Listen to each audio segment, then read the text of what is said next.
రూపాయలు ఆవిడకి రావాలి, ఆ డబ్బులు కూడా ఇవ్వలేదు. ఒక పక్క ఈ ఇబ్బందులు, ఇంకో పక్క వాళ్ళ అబ్బాయి అయితే ఇప్పుడు ఒక షాపులోకి పోయి ఈ యొక్క సెల్ ఫోన్స్ అని రిపేర్లు చేసే పరిస్థితికి వచ్చారు. ఆ కుటుంబాన్ని చూసిన తర్వాత నాకు అనిపించింది, నేను ఈరోజు ఎన్నో సంక్షేమ కార్యక్రమాలు చేస్తున్నాను. మీ అందరూ గుర్తుపెట్టుకోవాల్సిన అవసరం ఉంది. నేను కష్టపడేది నా కోసరం కాదు, నేను కష్టపడేది మీకోసరం, 5 కోట్ల ప్రజల కోసరం. ఈరోజు నేను ఏ పని చేసినా దానివల్ల మీ అందరికీ లాభం రావాలి. ఈరోజే కాకుండా భవిష్యత్తులో మీరు మీ కుటుంబం సుఖ సంతోషాలతో ఉండాలని ఏకైక లక్ష్యంతో పనిచేస్తున్నా.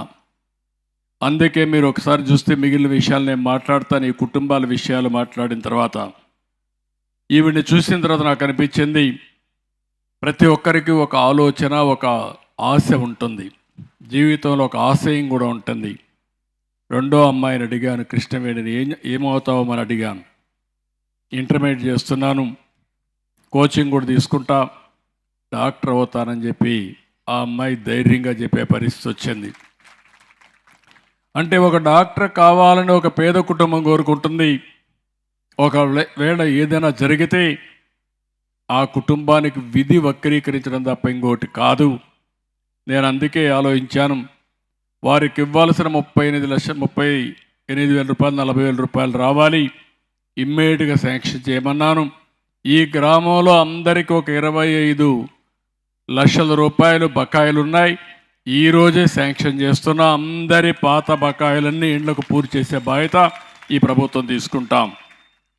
రెండోది, ఆ ఇంట్లో రాము అనే కుర్రాన్ని నేను దగ్గర ఒక 3 లక్షల రూపాయలు అవుతుంది, నర్సారావుపేటలో సెల్ ఫోన్ రిపేర్ షాప్ పెట్టుకుంటారని చెప్పి అడిగాడు. ఇప్పుడు కంపెనీలో పనిచేస్తున్నాడు, ఒక దగ్గర పనిచేస్తున్నాడు. అతనే షాప్ పెట్టుకుంటామని ముందుకు వచ్చాడు. 3 లక్షల రూపాయలు శాంక్షన్ చేసి అందులో 2 లక్షల రూపాయలు మార్జినల్ మనీ ఇచ్చి, సబ్సిడీ ఇచ్చి, 1 లక్ష రూపాయలు మాత్రం ఆయన పేరుతో ఉంటుంది. ఇమ్మీడియట్గా ఆయన జీవితాన్ని బాగు చేసే బాధ్యత ఈ ప్రభుత్వం తీసుకుంటామని చెప్పి కూడా నేను మీకు తెలియజేస్తున్నా. ఇంకో పక్క కృష్ణవేణిని బాగా చదివించే బాధ్యత, అవసరమైతే కోచింగ్ ఇస్తాం, MBBS కూడా చదివించే బాధ్యత తీసుకుంటాం. దానికి ఏం కావాలో చేస్తూనే నేను కూడా